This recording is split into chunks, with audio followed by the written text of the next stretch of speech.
You're on. Today's date is July 6th, Thursday night. It's Friday, July 7th, 12:47 a.m. So it's still the night of the 6th. Jay and I'm Skull. This is Jay. We're podcasting from the Pacific Northwest. We saw a local band called the Tigre play tonight at the Paramount. And they opened up for a band called Who Is She, who we went to see. They're a really big time music group. There was a list of stuff we were going to talk about, but I was told I was up. I don't know. My like mood just, I don't know. I can be moody. Poor Jay puts up with my moodiness, and I don't understand why they choose to do that, but they do. How y'all doing out there? I'd like, comment, subscribe. I haven't we haven't received a ton of feedback so far for this show. Um, Not yet. Maybe somebody's gonna go through and watch every episode. yeah, or just listen to the audio. Or just listen to the audio. And some of them are 4 minutes, some of them are 20 minutes. So it's really just a mixed bag. Maybe you're like, oh, I only want to watch the ones that are less than 7 minutes, or I don't know, maybe you have some weird criteria, but we got a little mix. So check it out. So there's a guy named Dylan Brooks, and he played his career mostly for Memphis, and he's an excellent defensive player. He's Basketball. tough, yeah. Yep, he's tough. Um, but he's like, for the quantity that he shoots, he's the worst player in the league at offense, at shooting the ball, at scoring, at decision making on offense. Usually guys, if they're good at defense but they're bad at shooting, they don't shoot a lot. They know to pass. They try to get good at other things, set screens, move without the ball, like do other things on offense. But Dylan Brooks decides he's just going to jack up lots of shots. And he shot the Memphis Grizzlies out of lots of games over the past few years. But he gets in there because he is good at defense. And he's got a big mouth and he talks a lot of junk, and it can be a distraction. And so he was a free agent, and Houston signed him to like this big contract, a lot of money, and it's like seems just like a stupid choice, like they're being bad on purpose. It's confusing. So that was I don't know, a few days ago, during this free agency period. So most of the deals are done. There's still a few players. Two major players requested trades. It's very dramatic. Sports are like soap operas, following the ups and downs and who stabbed who in the back and who's winning and who's losing and this kind of thing. And so they're trying to figure out some trades.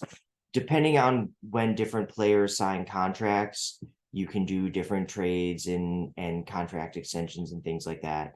So there's still like a trade season to happen, even though the free agency period, like you can still sign players and things, but that happens fast because players going on their second, third or so contracts, they kind of the league has kind of set a market for them. And it sounds like exploitative because it's like, what is this player worth in the workplace? Oh, this player has shown that he's bad at this, that, and the other thing, so he's on a minimum, or this person is still raw and up and coming, so that you want to pay for the potential, but you don't want to overpay. They're all making millions, they're not being exploited. When they're free agents, it's not like the draft, and it's not like being traded where you don't get to say which team or which city you play for. You're in a free agent. It's a mutual voluntary thing that the players and the players' agents are negotiating with multiple teams, trying to find a good fit, both in terms of like getting paid as much as they can, but also the teams will say, hey, we think you're going to play a lot for us. Or maybe they'll say, hey, we think you're like a backup, kind of an emergency situation person. If we go deep in the playoffs, you're probably not going to be playing a lot. We want to let you know that up front. Or they can kind of feel that out. I mean, I'm sure they're not that straightforward, but they can kind of see, hey, I'm a big center, type dude, and there's two other guys on that team that are better than me. I'm not going to get in a lot of games. Maybe, but they're offering me 1 million more dollars than another team that I'm going to get to play a lot.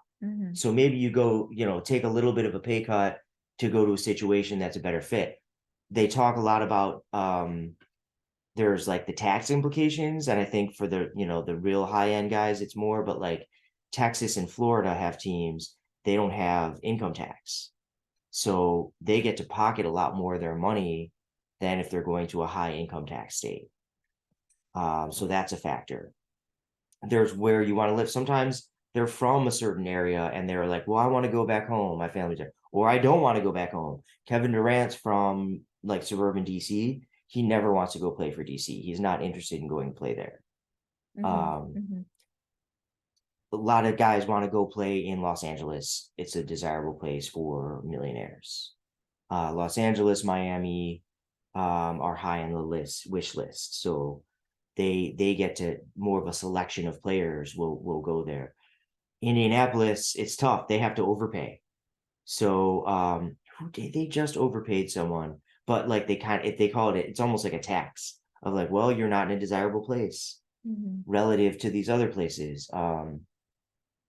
So there's cultural reasons. The media market, if you're a good enough player that you're competing for endorsements, Nike's going to pay you more to wear their shoes if you're in New York or Los Angeles as opposed to New Orleans. Unfortunately, there's just not that many Pelicans fans compared to how many New York Knicks fans or Los Angeles Lakers fans. So all of these things are factors when the free agents, if you do get to that point where your contract expires, you become an unrestricted free agent, you're just on the market. So anyway, that's what's been going on in basketball lately. I've been listening to podcasts where these analysts talk about that stuff. Yeah. I guess that I have a question that's spurring, so like about your example of contracts and playtime. Like maybe players want to get more playtime and then they could make up that pay with like advertisement deals or like whatever, right? Because that's separate from like that's doing work through like on their own Side to hustle. like act or whatever. Yeah. Yeah, the Right. So endorsements are side hustles. I mean, the same right. agent negotiates those deals, I'm sure, and Oh, that okay. agent has a team of lawyer. I mean, Right, they have right, these right. big They have, agencies. yeah, representation. CAA is one that has movie stars, but also Right. has But as far athletes. as like anything official through the NBA, that's like a very specific contract, unionized. You mean like acting in commercials or stuff Right. like So that? that's separate. Totally separate. Yeah. Yeah. Okay. Yeah. So they could And supplement. it's not even the Okay. league; I'm it's the just trying to individual. Yeah. picture that, like what a benefit could be. Like, yeah, taking pay cut, getting more playtime, but like, is playtime like, like their only desire? Do they still want to supplement their pay to make it worthwhile or what? Are they getting what they want out of it? But yeah, anyway, anything else for NBA update? Well, just specifics on your comments just now. It's the individual teams are the ones who actually pay the salaries, Right. I understand not the that. league. Right, Yeah. but you have to follow NBA rules, regulations, Union. They have a union. union. Yeah, yeah. Yes. They have a labor union So for the basketball players. that's what I was just Right, right. Yeah, referring yeah. to. Yeah.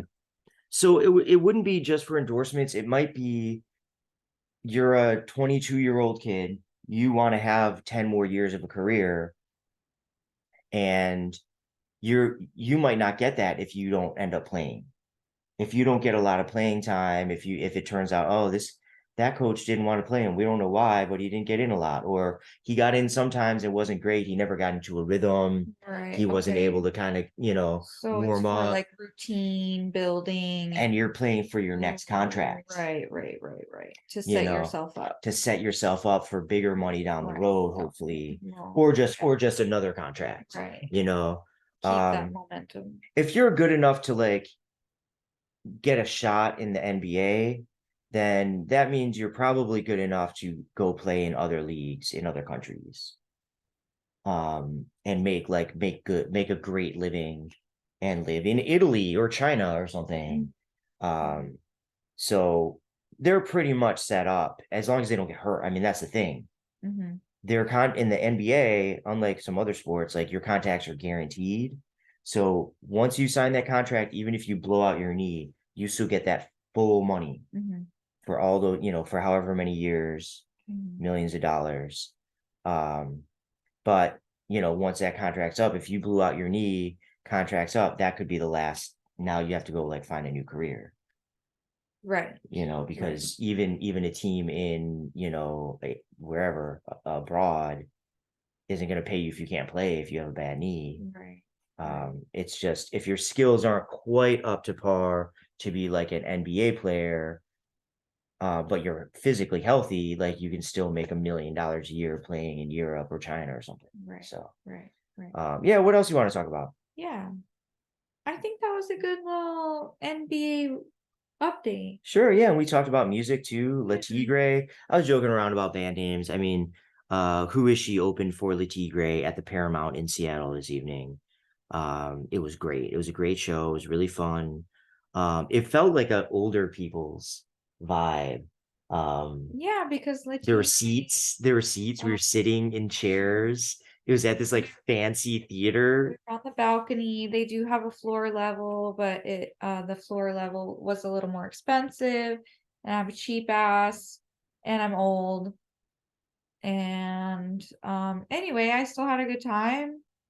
I danced at my seat, in the seat and at my seat. Yelled out some lyrics. I didn't even see like the person sitting next to me like sing along or dance at all. Can So a that's genre interesting. be um Riot Girl and Electroclash at the same time? I Can it don't just be see why both? Yeah, not. why not? Riot Girl seems like, isn't it It's it's kind a of like, movement or is it just a sound? okay, what genre is Diggable Planets? I would say hip hop, but right, it's a fusion. So you can have fusion music, right? So, Hip hop and jazz. right. Right, like rap rock. Yes. Right. Rap rock it has no hip hop in it at all. That's why it's called rap It's rock. just rap. It's just Right. rapping with With rock. rock. But yeah, I guess we do have a low battery, so we'll Yeah. talk more soon. Thank you for listening. Thank you for listening.